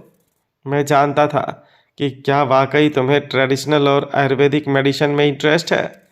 अनिका समझ नहीं पा रही थी कि कल्याण शास्त्री उसे इस तरह सवाल क्यों पूछ रहा था। चेहरे पर कन्फ्यूज़न देखकर डॉक्टर शालिनी ने अनिका से कहा, तुम्हारे लिए आज सचमुच एक बहुत खुशी का दिन है। मेरे गुरु मिस्टर कल्याण शास्त्री तुम्हें अपना शिष्य बनाने के लिए तैयार हैं। आप जल्दी से इन्हें अपना गुरु मानकर आज से इनकी ट्रेनिंग में अपना काम शुरू कर दो। हैरान अनिका ने अपनी आईब्रो चढ़ाकर डॉक्टर शालिनी से पूछा, but why should I do that? मैं ऐसा क्यों करूं? डॉक्टर शालिनी ने एक लंबा सांस छोड़ते हुए अनिका के पास आकर कहा, क्योंकि ये तुम्हारी ज़िंदगी की सबसे बड़ी अपॉर्चुनिटी है। तुम शायद यहाँ आयुर्वेदिक मेडिसिन के मार्केट को अच्छी तरह जानती नहीं। मार्केट में डिमांड बहुत ज़्यादा है और आयुर्वेद के गुरु बहुत कम। इस वक्त इंडिया में सिर्फ 3 आयुर्वेद गुरु बचे हैं। एक मेरे गुरु डॉक्टर कल्याण शास्त्री, दूसरे रामा प्रसाद यादव और डॉक्टर संदीप अय्यर। इन तीनों ने आयुर्वेद के महागुरु डॉक्टर वांगापट्टू से अपनी एजुकेशन ली थी। डॉक्टर वांगापट्टू ने सालों से किसी पेशेंट का इलाज नहीं किया। वह अब बहुत उम्र दराज हो गए हैं और अपना सारा दिन ध्यान में और ईश्वर की खोज में बिता देते हैं। अब ऐसी सिचुएशन में आयुर्वेद के महागुरु का खिताब ऑटोमेटिकली डॉक्टर वांगापट्टू के सबसे होनहार स्टूडेंट यानी मेरे गुरुजी डॉक्टर कल्याण शास्त्री को मिलता है। यह बात सुनते ही पास खड़े एक बुजुर्ग जो आयुर्वेद मेडिकल साइंस के जानकार थे, उन्होंने कल्याण शास्त्री को सवाल पूछा। मिस्टर कल्याण शास्त्री, बड़े सालों बाद मैंने डॉक्टर वांगापट्टू का नाम सुना है। आप कह सकते हो कि किसी ज़माने में मैं बहुत बड़ा फ़ैन था उनका, लेकिन जहाँ तक मेरी जानकारी है डॉक्टर वांगापट्टू ने कभी किसी को अपना शिष्य नहीं बनाया था। बुजुर्ग आदमी की इस बात पर आधी स्माइल देते हुए कल्याण शास्त्री ने कहा, आप सही कह रहे हैं, मगर मैं उन खुशकिस्मत लोगों में से हूँ जिन्हें यह अवसर मिला है कि वह डॉक्टर वांगापट्टू के स्टूडेंट ना होकर भी उनके अंडर ट्रेन हो सकें। आप आज की भाषा में कह सकते हैं कि मैं उनका अनऑफिशियल स्टूडेंट था। अब ऑफिशियल हो या अनऑफिशियल, नॉलेज तो नॉलेज है। जो मैंने उनसे प्राप्त की है उसे किसी डिग्री में नहीं तोला जा सकता है, और मैं चाहता हूँ कि उनसे प्राप्त हुआ ज्ञान मैं अपने तक सीमित ना रखूँ और आने वाली पीढ़ी के होनहार बच्चों को आयुर्वेद के इस अद्भुत विज्ञान से रूबरू कराऊँ, जैसे डॉक्टर शालिनी और अब आपके सामने खड़ी है डॉक्टर अनिका। उस बूढ़े बुजुर्ग ने डॉक्टर कल्याण शास्त्री की बातें सुनने के बाद अपनी याददाश्त पर जोर डालते हुए कहा, जहाँ तक मुझे पता है डॉक्टर वांगापट्टू ने कुछ साल पहले एक स्टूडेंट लिया ज़रूर था, मगर मैं यह नहीं जानता कि अब वह स्टूडेंट कहाँ है, वो कौन है, वह कोई लड़का था या लड़की, यह कोई नहीं जान पाया था।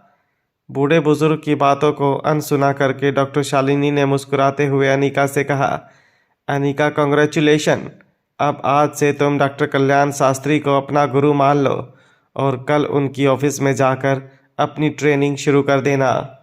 डॉक्टर शालिनी के कॉन्फिडेंस को देखकर अनिका हैरान हो गई थी।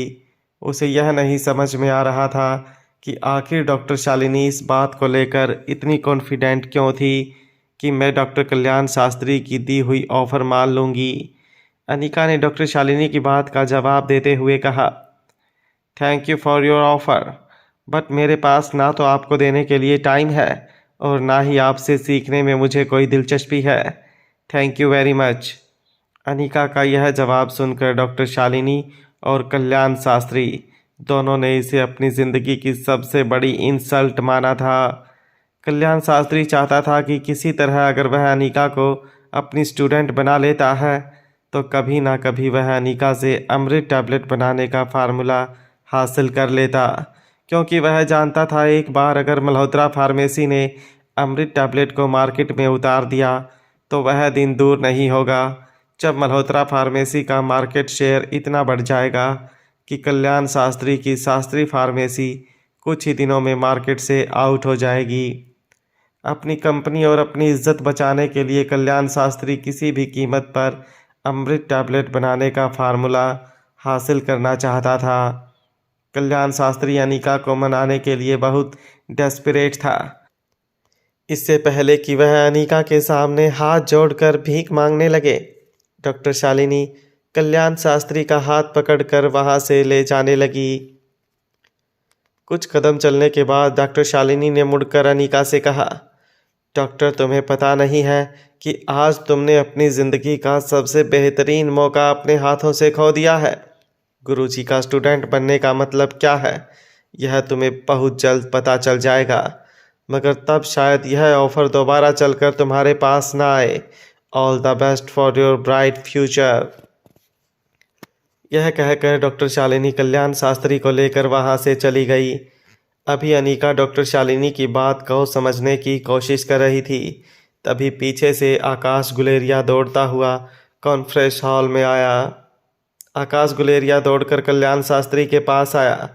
तेज सांस लेते हुए आकाश ने कल्याण शास्त्री का हाथ पकड़कर कहा, मिस्टर शास्त्री, आपको अभी मेरे साथ चलना होगा। It's an emergency. मेरे चाचा करण गुलेरिया बहुत सीरियस हैं, उनकी सांसें किसी भी वक्त बंद हो सकती हैं। आपको इसी वक्त मेरे साथ चलना होगा। कल्याण शास्त्री के लिए ये एक बहुत बड़ा मौका था। अगर वो करण गुलेरिया की जान बचाने में कामयाब हो जाता है तो वो गुलेरिया ख़ानदान पर एक बहुत बड़ा एहसान कर देगा और गुलेरिया परिवार से वो इसके बदले शास्त्री फार्मेसी को ऐसी डील दिलवा सकता था कि वो मल्होत्रा फार्मेसी की अमृत टैबलेट से मिलने वाली चुनौती का सामना कर सकते थे। मगर कल्याण शास्त्री ये बात भी अच्छी तरह जानते थे कि बिना अमृत टैबलेट्स की मदद लिए करण गुलेरिया का इलाज करना मुश्किल था। आकाश गुलेरिया के साथ निकलने से पहले कल्याण शास्त्री ने फिर एक बार अनीका की ओर देखा और अनीका से कहा, अपने अंदर के क्रोध, जलन और ईर्ष्या पर काबू करके जो मानव दूसरों के हित के लिए काम करता है वही असली शक्तिशाली मानव कहलाता है। अपनी ताकत के बल पर किसी को अपने वश में कर लेना बहुत आसान होता है, मुश्किल होता है तो अपनी ताकत का अहंकार छोड़कर किसी की शरण में आना। करण गुलेरिया को बचाने के लिए कल्याण शास्त्री, डॉक्टर शालिनी और शास्त्री फार्मेसी के कुछ चुनिंदा लोग जो कॉन्फ्रेंस में मौजूद थे वह आकाश गुलेरिया के साथ कॉन्फ्रेंस हॉल से बाहर निकल गए। देखते ही देखते करण गुलेरिया के सीरियस होने की खबर पूरे हॉल में फैल गई। सबकी ज़ुबान पर सिर्फ यही बात चल रही थी कि अगर करण गुलेरिया को कोई चीज़ बचा सकती थी तो वह थी अमृत टैबलेट्स। अनीका की नज़र दरवाजे से बाहर जाने वाले आकाश गुलेरिया पर टिकी थी। आकाश के चेहरे का टेंशन यह साफ बता रहा था कि करण गुलेरिया की हालत बहुत नाजुक थी, मगर अनीका चाहकर भी करण गुलेरिया की मदद नहीं कर सकती थी क्योंकि वह जानती थी कि करण गुलेरिया मल्होत्रा फार्मेसी से मिली किसी भी मदद के सहारे अपनी जान नहीं बचाना चाहते थे। किशन मामा, अंजलि मामी और शीला मौसी अनीका के पास गए। अंजलि मामी ने अनीका से कहा, अनीका बेटा, I think we should do something. क्या हम करण गुलेरिया को किसी तरह से बचा नहीं सकते? अनीका कुछ देर अंजलि मामी को बस देखती रही। अनीका मन ही मन सोच रही थी, आज इतनी मेहनत और मुश्किलों के बाद मल्होत्रा फार्मेसी बहुत जल्द मार्केट में फिर से अपना पहले वाला स्थान हासिल करने वाली थी। कॉन्फ्रेंस हॉल में आज जो कुछ भी हुआ था वह मल्होत्रा ख़ानदान के लिए और मल्होत्रा फार्मेसी के लिए बहुत अच्छा था। वहाँ अमृत टैबलेट का प्रोडक्शन भी श्वेता की देखरेख में ज़ोर शोर से शुरू हो चुका था। बहुत जल्द मार्केट में अमृत टैबलेट्स तहलका मचाने वाली थी।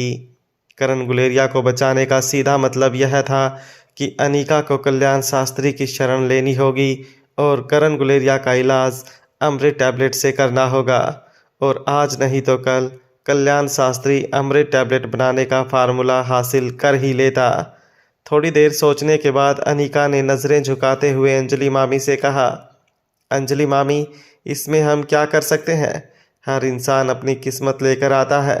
करण गुलेरिया की किस्मत में अगर ज़िंदगी लिखी है तो उन्हें कोई नहीं मार सकता, और अगर मौत लिखी है तो उन्हें कोई नहीं बचा सकता। कॉन्फ्रेंस में अब हर कोई मल्होत्रा परिवार को फिर से पुरानी इज्जत और शान के साथ देखने लगा था। कुछ लोग आकर किशन मामा को कॉन्ग्रेचुलेशंस कह रहे थे तो कुछ लोग फिर से पुराने दिनों की तरह अंजलि मामी को किटी पार्टी और डिनर पार्टी के लिए इनविटेशन देने लगे। किशन मामा ने अंजलि मामी को देखकर कहा, चलो कम से कम पुराने दिन वापस लौट आए। अब हमें कम से कम यह एहसास तो नहीं होगा कि हम कोई ऐसे लोग हैं जो सभ्य लोगों के बीच नहीं रह सकते। किशन मामा की ही बात सुनकर अंजलि मामी धीरे से मुस्कुराने लगी। सबको बाय कहते हुए किशन मामा, अंजलि मामी, शीला मौसी और अनीका कॉन्फ्रेंस हॉल से बाहर निकल गए। मल्होत्रा परिवार के जाने के बाद रोहित मारवा ने चिराग मेहता से पूछा, चिराग, तुम कुछ देर पहले अपने फ़ोन में मुझे कुछ दिखाने वाले थे। क्या तुम्हें अनीका की बेटी के बारे में कोई इन्फॉर्मेशन मिली है? चिराग का फ़ोन अभी भी स्विच ऑन नहीं हो रहा था। उसने अपना फ़ोन रोहित को दिखाते हुए कहा, सॉरी सर, मुझे लगता है ज़मीन पर गिरने की वजह से मेरे फ़ोन में कोई डैमेज हो गया है। कब से ट्राई कर रहा हूँ मगर यह ऑन ही नहीं हो रहा है। मगर सर, मुझे लगता है कि मैंने जिसे यह काम सौंपा था शायद वह किसी नशे में था। उस इडियट ने मुझे मिस अनीका की बेटी की जगह आपके बेटे का फ़ोटो भेज दिया था। चिराग मेहता की बात सुनकर रोहित को अपने आप पर तरस आ रहा था। उसे लगा उसने अपने खास लोगों में किन बेवकूफ़ों को शामिल कर रखा था। रोहित ने चिराग मेहता से कहा, चिराग, तुम रहने दो, मुझे यह सब ठीक नहीं लग रहा। किसी लड़की के पीछे उसके परिवार की जासूसी करना हमें शोभा नहीं देता। लीव दिस मैटर और कंपनी के कामकाज पर ध्यान दो। आज हमने मल्होत्रा परिवार के साथ जो डील की है, फ़ौरन उसकी कॉन्ट्रैक्ट कॉपी बनवाओ और मिस्टर किशन मल्होत्रा को भेज दो। ये कहते हुए रोहित कॉन्फ्रेंस हॉल से निकलने लगा। चिराग अपने फ़ोन को जेब में रखते हुए रोहित की बातें एक डायरी में लिखने लगा। मल्होत्रा हाउस पहुंचकर अंजलि मामी और किशन मामा हॉल के सोफे पर बैठकर चैन की सांस लेने लगे। अनिका किचन से सबके लिए पानी लाई। शीला मौसी जो खिड़की से बाहर देख रही थी, वह अब भी किसी गहरी सोच में थी। किशन मामा के फ़ोन पर श्वेता का फ़ोन आया। कुछ देर श्वेता के साथ बात करके किशन मामा ने फ़ोन काट कर बहुत खुशी और एक्साइटमेंट में सबसे कहा। श्वेता का फ़ोन था। वह कह रही थी कि अमृत टैबलेट बनाने के लिए जो फार्मूला उसे अनिका ने दी है, वह फार्मूला सक्सेसफुल है। श्वेता ने अभी 50 टैबलेट बना ली है। वो कह रही थी कि अब हम इस टैबलेट की मास प्रोडक्शन करने के लिए बिल्कुल तैयार हैं। अंजलि मामी खुश होकर किशन मामा के पास आई और एक बड़ी मुस्कुराहट के साथ सबसे कहने लगी, यह तो बड़ी खुशी की बात है। आई थिंक इस बात पर शैंपेन खुलनी चाहिए, क्यों शीला? जैसे ही अंजलि मामी ने शीला मौसी की ओर देखा, शीला मौसी अपनी नज़र चुराकर फिर से खिड़की के बाहर देखने लगी। अंजलि मामी को समझ नहीं आ रहा था कि इतनी बड़ी खुशखबरी सुनकर भी शीला मौसी के चेहरे पर टेंशन और उदासी क्यों थी। शीला मौसी के पास जाकर अंजलि मामी ने उनसे पूछा, शीला सुना, स्वाति ने वह फार्मूला न सिर्फ बचा कर रखी थी, मगर उस फार्मूला में काफ़ी बदलाव करके उसे बेहतर भी बनाया था। और आज अनीका ने हमें वह फार्मूला देकर मल्होत्रा फार्मेसी को रातों रात फिर से मार्केट में नंबर 1 बना दिया। क्या तुम यह सुनकर खुश नहीं हो? जब अंजलि मामी और शीला मौसी खिड़की के पास खड़े थे, किशन मामा ने पानी के गिलास ट्रे में अरेंज कर रही अनीका से पूछा, बेटा अनीका, क्या तुम सचमुच डॉक्टर कल्याण शास्त्री के अंडर ट्रेडिशनल मेडिसिन की स्टडी नहीं करना चाहती? मेरा मतलब है, कहीं ऐसा तो नहीं कि हमारी जो कल्याण शास्त्री के साथ दुश्मनी है, उस वजह से तुम? अनीका ने अपने मामा को बीच में रोकते हुए कहा, किशन मामा, मुझे कल्याण शास्त्री के पास ट्रेडिशनल मेडिसिन सीखने की कोई ज़रूरत नहीं है और अब इस बारे में मुझे कोई बात नहीं करनी। अनीका की बात सुनकर शीला मौसी खिड़की से बाहर देखते हुए अनीका से पूछने लगी, फिर किस चीज़ में इंटरेस्ट है तुम्हें? पानी की ट्रे ले जा रही अनीका बीच रास्ते में अटक गई। उसने हैरानी से शीला मौसी की ओर देखा। शीला मौसी ने अनीका की ओर घूमकर पूछा, क्या हम जान सकते हैं फिर किस चीज़ में इंटरेस्ट है तुम्हें? मैंने सुना है कि तुम एक सर्जन हो। क्या तुम्हारे पास मेडिकल लाइसेंस है? किस कॉलेज से ग्रेजुएशन की है तुमने? किस हॉस्पिटल में काम करती हो तुम? क्या तुम एक स्पेशलाइज्ड डॉक्टर हो या एक जनरल फिजिशियन? अनीका चाहती तो शीला मौसी की बातों का जवाब सिर्फ अपना मेडिकल नाम यानी कि डॉक्टर अमृता कहकर दे सकती थी, मगर अनीका ने शीला मौसी को बड़ी रिस्पेक्ट से जवाब देते हुए कहा, मैं एक विजिटिंग कंसल्टेंट हूँ। शीला मौसी अनीका का एग्ज़ाम लेने के मूड में थी, इसलिए शीला मौसी ने अनीका से आगे सवाल पूछते हुए कहा, विजिटिंग कंसल्टेंट हो तो महीने में कितने ऑपरेशंस कर लेती हो? तुम अभी इतनी यंग हो तो थोड़े साल किसी हॉस्पिटल में ट्रेनिंग क्यों नहीं ले लेती? जब अंजलि मामी ने देखा कि शीला मौसी अनीका को कुछ ज़्यादा ही सवाल पूछने लगी थी, तो अंजलि मामी ने शीला मौसी से कहा, बस करो शीला, अब मेहरबानी करके फिर से बेचारी बच्ची को परेशान मत करना। शीला मौसी एक लंबी सांस छोड़ते हुए सोफ़ा पर जाकर बैठ गई और अपना हाथ सोफ़ा के कवर पर पटकते हुए अंजलि मामी कहने लगी, चलो ठीक है, मान लेती हूँ मैं तुम लोगों की बात। तुम लोग यही चाहते थे ना कि मैं स्वाति से माफ़ी मांगूँ? तो ठीक है, मैं आप सबके सामने स्वाति से माफ़ी मांगती हूँ। मैंने जो कुछ भी स्वाति के बारे में कहा वह मुझे नहीं कहना चाहिए था, मगर अनीका की मासी होने के नाते मैं ज़रूर कुछ कहना चाहूँगी। शीला अपनी जगह से उठकर अनीका के पास आई और उसकी आंखों में आंखें डालकर कहने लगी, तुम्हारी माँ स्वाति शहर की काफ़ी टैलेंटेड और खूबसूरत लड़कियों में से एक थी, मगर तुम्हारी परवरिश कहीं और हुई है। अगर तुम्हारी वजह से स्वाति की या फिर हमारे खानदान पर कोई भी आँच आई है तो मैं यह बिल्कुल बर्दाश्त नहीं करूँगी। अनिका को लग रहा था कि अब शीला मौसी खानदान की इज्जत और रेपुटेशन की बात को कुछ ज़्यादा ही आगे बढ़ा रही थी। अनिका ने किशन मामा और अंजलि मामी को देखते हुए कहा, मैं जरा ऊपर जाकर देखती हूँ रिया क्या कर रही है। यह कहकर अनिका सीढ़ियाँ चढ़ने लगी। अनिका की इस बात पर गुस्सा होते हुए शीला ने अनिका को रोकना चाहा, मगर तभी अंजलि मामी ने शीला मौसी से कहा, बस भी करो शीला, बहुत हो गया। आज कॉन्फ्रेंस हॉल में इतना कुछ होने के बाद भी तुम्हें इस लड़की पर शक है। आखिर क्यों तुम हाथ धोकर इस बच्ची के पीछे पड़ गई हो। मैं और किशन तुमसे वादा करते हैं कि इस बच्ची की वजह से तुम्हें कोई नुकसान नहीं होगा। जब अनिका ऊपर अपने कमरे में पहुंची तो उसने देखा रोज़ की तरह रिया अपने गेम्स खेलने में बिजी थी। रिया अपनी टैबलेट पर गेम खेलते हुए सनी पर चिल्ला रही थी। रिया सनी से कह रही थी, दुश्मन वहाँ झाड़ियों के पीछे छुपे हैं, तुम गोदाम से बाहर निकल कर उन पर अटैक करो। मैं रेलवे लाइन के पास छुपे दुश्मनों पर अटैक करूंगी।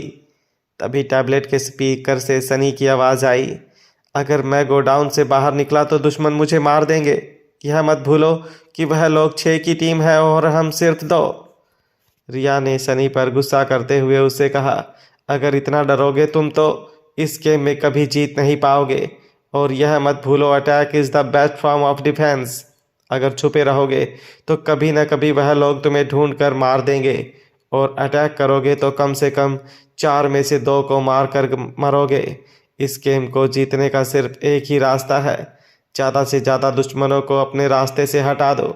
जितने पॉइंट मिलेंगे उतना हम गेम में दुश्मनों से आगे रहेंगे, चाहे वह 4 हो या 400।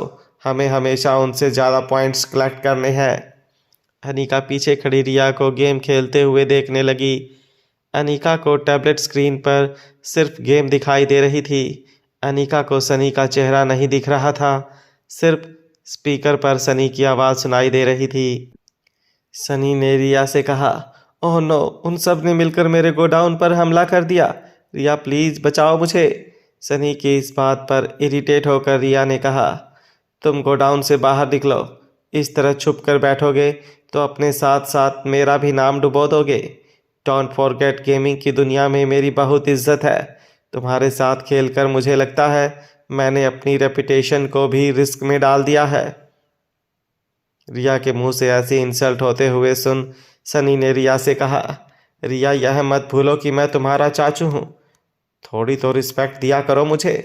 भले ही हमारे दुश्मन प्लेयर इंडिया से नहीं है, मगर कहीं उनमें से कोई हमारी लैंग्वेज समझ रहा होगा तो मेरे बारे में क्या सोचेगा।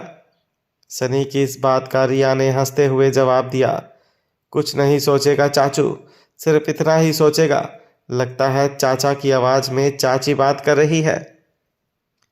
रिया अपनी ही बात पर ज़ोर ज़ोर से हंसने लगी। अनिका ने पीछे से रिया को हल्के से पीठ पर चपेट लगाई और कहा, किससे बात कर रही हो रिया? और यह कोई तरीका है बड़ों से बात करने का? मुझे लगता है कि सारा दिन तुम गेम खेलती रहती हो। अब मैं फ्रेश होने जा रही हूँ, फ़ोन पर खेलना बंद करो और अगर खेलना ही है तो बाहर गार्डन में जाकर खेलो। जैसे ही अनिका शावर लेने के लिए बाथरूम में गई, रिया ने अपनी आवाज़ धीमी करके सनी से कहा, चाचू मम्मा घर वापस आ गई हैं। अगर उसने फिर से मुझे गेम खेलते हुए देख लिया तो वह मेरी टैबलेट कहीं छुपा देंगी और मैं कल की चैम्पियनशिप में हिस्सा भी नहीं ले पाऊंगी। मुझे लगता है हमें आज की गेम यहीं रोक देनी चाहिए। यह बात सुनकर सनी ने रिया से कहा, अरे नहीं, ऐसा मत करना, मैं अपनी गेम लाइव स्ट्रीमिंग कर रहा हूँ और हज़ारों फॉलोअर्स ने हमारी गेम लाइव देख रहे हैं। अगर इस वक्त हमने गेम बंद कर दी तो हमारे फॉलोअर्स हमें अनसब्सक्राइब कर देंगे। सनी की यह बात सुनकर रिया अचानक एक्साइट हो गई। रिया ने अपनी टैबलेट स्क्रीन पर गौर से देखते हुए सनी से पूछा, क्या सचमुच बहुत लोग हमें देख रहे हैं? क्या सचमुच पूरे वर्ल्ड से लोग मुझे फॉलो कर रहे हैं? सनी ने रिया की बात का जवाब देते हुए कहा, अरे हाँ, मुझे पता है मेरी भतीजी एक वर्ल्ड चैम्पियन है और मैं चाहता हूँ कि ज़्यादा से ज़्यादा लोग तुम्हें पहचाने और तुम्हारी टैलेंट दुनिया के कोने कोने में जाए। रिया ने सनी से पूछा, अच्छा चाचू, अगर मुझे अपनी टैलेंट लोगों को लाइव स्ट्रीम करनी हो तो मुझे क्या करना होगा? सनी ने बड़े कॉन्फिडेंस के साथ रिया को बताया, देखो, लाइव ट्रेनों के लिए तुम्हें सिर्फ एक लैपटॉप और एक अच्छे कैमरा की ज़रूरत होती है। और हाँ, खास तुम्हारी इंटरनेट स्पीड अगर ठीक ठाक हो तो बस तुम अपनी टैलेंट देश और दुनिया के कोने कोने में पहुंचा सकती हो। आजकल कितने लोग एक ही रात में सुपरस्टार हो जाते हैं, फिर तुम तो एक जीनियस हो, जीनियस। रिया ने ये सुनकर गेम बंद कर दी और एक अच्छे बच्चे की तरह टेबल पर बैठकर अपनी मम्मा का इंतज़ार करने लगी। करण गुलेरिया हाउस। गुलेरिया परिवार का बंगला दिल्ली के साउथ में बना था। बंगले का आर्किटेक्चर काफ़ी मॉडर्न था और एलिगेंट था। बहुत बड़ा गार्डन, बीच में फाउंटेन और उसके बाद एक आलीशान मॉडर्न 7 मंजिला इमारत।